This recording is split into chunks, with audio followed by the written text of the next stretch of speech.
To say no, you can disagree with him all you want to, but this is a two-time coach. This is a two-time coach of the year. The man knows what he's doing. I would have liked to have seen Shedeur Sanders, in the two-minute drive. I would have liked to see him be in position to be on the field to go drive them down the field and for that game-winning field goal. I get that part, and I understand the skepticism that comes with it. It's a legitimate question, but to ask the question, there was one thing. To accuse this man of sabotaging Shedeur Sanders is another thing entirely. I think that's a bit extreme. You won't believe this actually happened. Stephen A. Smith just went off on Kevin Stefanski for allegedly disrespecting Shedeur Sanders, and the man was on maximum volume like someone unplugged his patience. It was wild enough to make the whole studio freeze. Stephen A. was so heated, it looked like he needed a whole security team just to calm down. We'll get started with the story that made headlines all over, all the sports networks overnight, and then some. And that was the NFL draft and the precipitous slide of quarterback Shedeur Sanders, son of primetime Deion Sanders, who many considered the second best quarterback in January. Sanders was just picked by the Cleveland Browns as the 144th selection of the 5th round overall. Shedeur wasn't drafted in round 1 on Thursday. He wasn't drafted on Friday during rounds 2 and 3, and teams passed on him again earlier this afternoon in round 4. People were asking if Stefanski really crossed a line, or if Stephen A. just needed his daily workout because he was yelling like the walls owed him money. Cleveland is cooking up something strange right now, and once you hear it, you won't get it out of your head. A franchise that's lived through every kind of chaos somehow found a brand new type. And all roads lead straight to one name, Shedeur Sanders. Yesterday about wanting to see Shedeur Sanders get a chance to see what this kid has. Let's take a look. Anford Dixon said, we have to see what we have in this kid. I honestly believe in him. That's Browns legend Hanford Dixon urges the Browns to play Shedeur Sanders. And that was via the Hanford Dixon show. Now let's take a listen to what the guys was talking about yesterday evening on the reports out the feud between the coaches in the locker room in this organization. What started as a simple preseason storyline turned into a full-blown mystery that feels less like football and more like a late-night thriller. Stefanski is out here moving like a coach who keeps dodging star talent on purpose, like it's part of his contract. And right in the center of all this madness stands Stephen A., vibrating with so much frustration that you could plug him into the stadium and light up half of Cleveland. Every media availability that Kevin Stefanski has, it's just interesting to see how he's going to BS his way through it next time. He was asked about Shedeur Sanders getting an opportunity, and this is what he had to say. I'll let you guys take a listen. Yeah, I don't think it's fair to speculate, Daryl.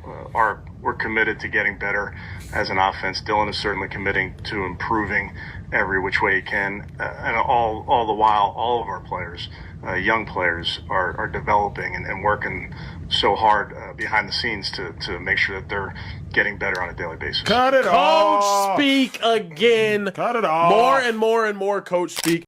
He didn't hold back this time. No maybe, no guessing, no soft landing. Stephen A. stormed into the conversation like someone who woke up ready to shake the whole building. According to him, whatever's happening with Shedeur isn't coaching mistakes or bad timing. He's calling it something way deeper and way louder. He basically hit the nuclear switch and said it feels like next-level discrimination, the premium version nobody asked for. And once you lay out the facts, it really does look like somebody in Cleveland is working extra shifts to keep Shedeur Sanders far from that field. Not because he can't play, and not because he isn't prepared. Stephen A. is saying the exact opposite, that the second he gets in a game, he might shine so hard it ruins Cleveland's entire plan. And apparently the Browns treat that plan like it's a family secret. In the middle of the chaos stands Stephen A. Smith, vibrating with so much anger that if you plugged him into the Browns stadium, he could power every heat lamp in Cleveland. When Shedeur Sanders ended the game, the offensive coordinator must have went to sleep or something. Straight up like that. I don't know what happened, what was going on. Or the receiver coach took over the play calls for the first time in his career. Things changed for the offense when Shedeur Sanders came into that game. All of a sudden, when Shedeur enters the game, the Browns are a pass-first team, run second. I sure didn't like the sequence of play calling when Shedeur Sanders entered the game. Pass first, run second. That is never the Cleveland Browns motto. And to me, that play call...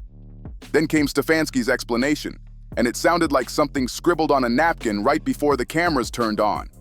Something about development timelines and not rushing players, which sounded nice until people noticed that Quinn and Judkins were already getting snaps like they had VIP passes on day one. One guy gets launched into action like he came pre-installed, while Shedeur gets treated like he asked for permission just to turn on a light. But what we can't deny is that Shedeur Sanders is a bad brother. This brother's something special.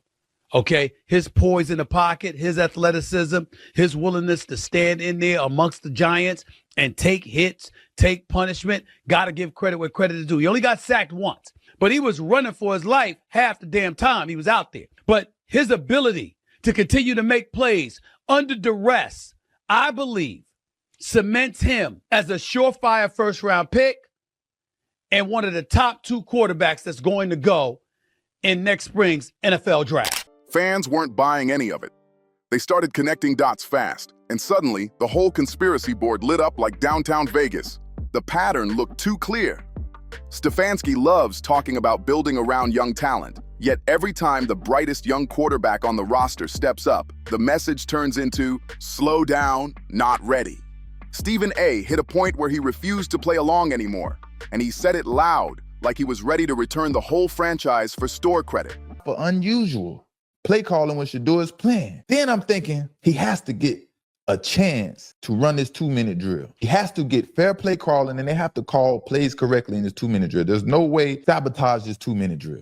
Then boom, he snatched out of the game. What logical reason can Kevin Stefanski have for snatching Shedeur Sanders out of the game for the 2-minute drill to put a young man that they just signed from off the streets into the 2-minute drill that you 9 times out of 10 probably don't have any chance of him making the team? I was also waiting to see how Dillon Gabriel responds coming.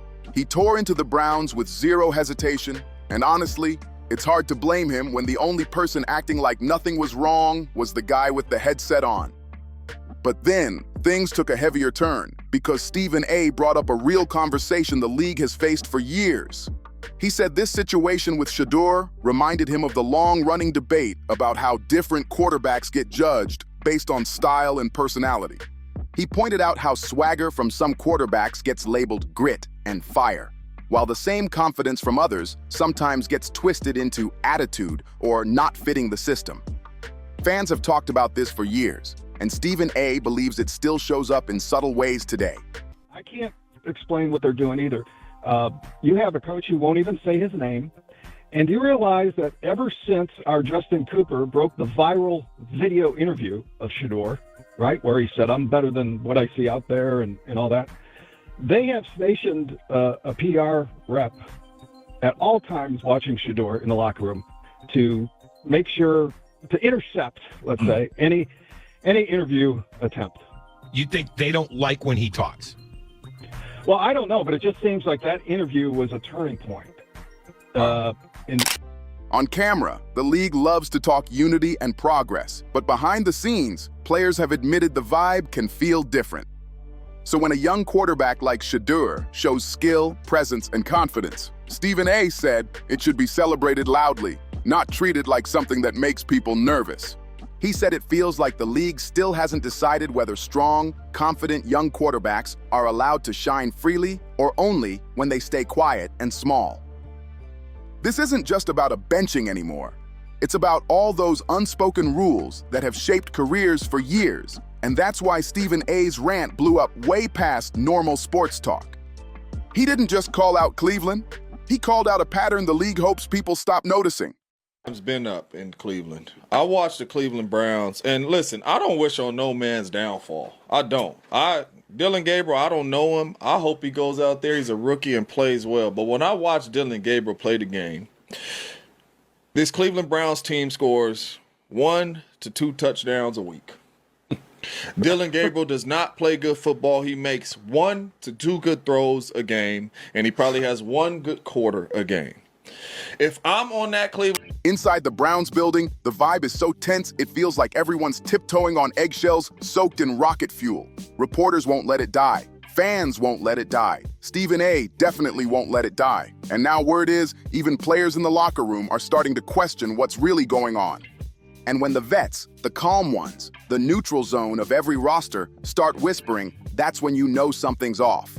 A team can survive a shaky defense or a few injuries, but no squad survives when belief in leadership starts cracking. Cleveland just entered the danger zone. Keep Shedeur on the bench and people think it looks shady. Play him now, and it looks like they knew they were wrong this whole time.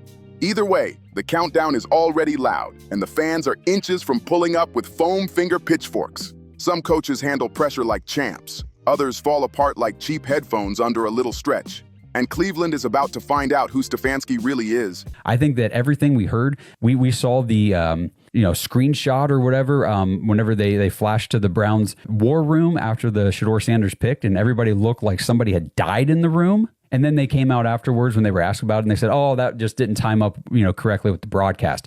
Bullshit. You mean every single other war room timed up perfectly with the broadcast? You just happened to be the one that didn't? I don't think so. This is so indicative of how they feel about Shedeur Sanders. They don't want him.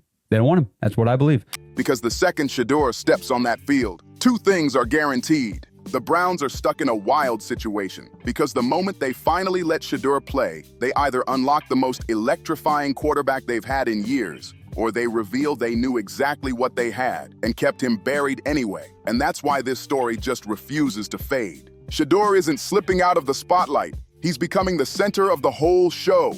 Whether Stefanski likes it or not, everybody's watching. Fans, former players, current players, analysts, the whole football world. It feels like everyone sees what's happening except the people making the decisions. And here's the crazy part. They could end this drama in 10 seconds by doing one simple thing. Put the kid in the game and let him throw the ball. Let his talent talk for itself. But instead of fixing it, they keep making the situation louder, like they're competing for most avoidable mess of the year. Maybe Cleveland really is cursed. Or maybe success scares them more than losing. Maybe keeping Shedeur on the sideline feels safe, because deep down they know the truth. Once he gets rolling, that job is locked up for good. The longer they drag this out, the uglier it gets. The pressure, the heat, the expectations, they're stacking up fast. And when Shedeur finally steps onto that field, nobody is waiting for warm-ups or excuses. Cleveland either steps into its future or gets crushed by it, because the fan base is done waiting for next season. Cleveland Browns team, and I continue to get up here and hear what my coach is saying about we not even giving a young quarterback that had a first-round talent that we seen jump in here in preseason and training camp and ball out, that we know is going to bring us some different energy, that we know is probably going to be better than Dylan Gabriel, that we know is going to give us a better chance of scoring some points on offense so we can pin our ears back with Myles Garrett and go play some defense. Put him out there. You keep on putting Dylan Gabriel out there, and the offense does the same exact thing every single week. The locker room is tired of pretending they don't see what's going on. The league is tired of avoiding conversations they should have faced years ago. Shedeur Sanders is ready, and everybody knows it. Everybody except the one man still clutching the clipboard. Sooner or later, Stefanski has to make a choice, and whatever he decides is sticking to him for the rest of his career. You can only ignore real talent for so long before people start asking why you were so scared of it. Because if Shedeur finally becomes the starter and plays like everyone expects, the whole coaching staff will look like they spent half a season tripping over their own shoelaces. Imagine trying to explain why your best quarterback was sitting around like an antique lamp while the team shuffled through backups like store coupons. That's the wild part. Cleveland turned the simplest call in football, play the guy who's good, into something as confusing as building furniture blindfolded underwater.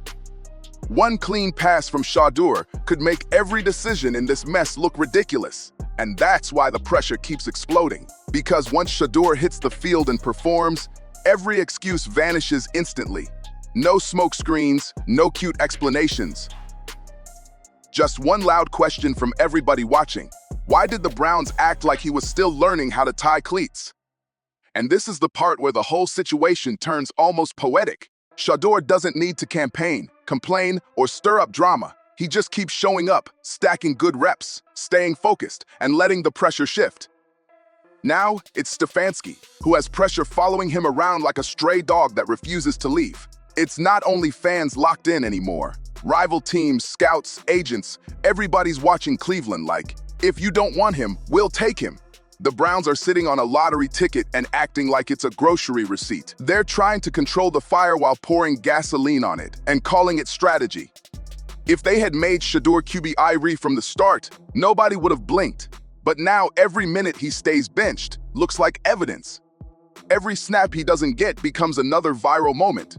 And even the locker room is tired of carrying this weird energy. Some players are trying to stay neutral, but you can only watch decisions this confusing for so long before you start wondering if someone is pranking the whole roster. And the longer it drags on, the more this becomes Stefanski's defining chapter of the season, no matter what the playbook says. Because if Shedeur finally hits the field and proves the world right, the headline writes itself. And if he doesn't, then Cleveland spent half a year protecting a narrative that wasn't even real. There's no version where the organization walks away clean. Every path ends with accountability. Either they let Shedeur loose and unlock the superstar everyone already sees, or they keep burying him and spend years explaining why. Talent doesn't disappear just because leadership gets nervous. Sooner or later, the league finds out who can actually play. And when that moment hits, and it will, the question won't be whether Shedeur Sanders was ready.